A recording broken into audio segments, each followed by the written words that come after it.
ఎవరు? అద్యా, నేనమ్మా. పెద్దమ్మా, ఈ నంబర్ ఎవరిది? హాస్పిటల్లో ల్యాండ్ లైన్ నుంచి చేస్తున్నానమ్మా. ఇందాక కూడా ఇంటికి ఫోన్ చేశాను, ఎవరూ తీయలేదు. అది నువ్వు కాల్ చేసావా పెద్దమ్మా? సరిగా వినిపించలేదు. నువ్వు ఇంట్లోనే ఉన్నావా అద్యా? అవును పెద్దమ్మా. అందరూ పనిలో ఉన్నారు కదా, ఫోన్ రింగ్ అవుతున్నా పట్టించుకోలేదనుకుంటా.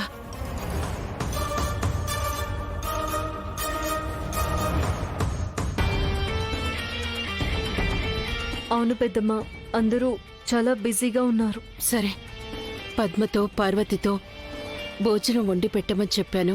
వంట పూర్తయితే క్యారేజ్ తీసుకొస్తావా? అలాగే పెద్దమ్మా.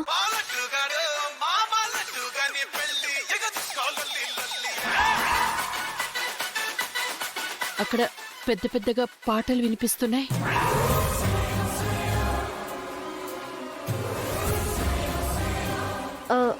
అది పక్కింట్లో వెళ్ళ టీవీ పెద్దమ్మా. లేదు, మన ఇంట్లోనే వస్తున్నట్టు అనిపిస్తోంది. వాళ్ళు టీవీలో ఎక్కువ సౌండ్ పెట్టుకుని చూస్తున్నారు పెద్దమ్మా. సర్లే, వాళ్ళనేమీ అనుకో.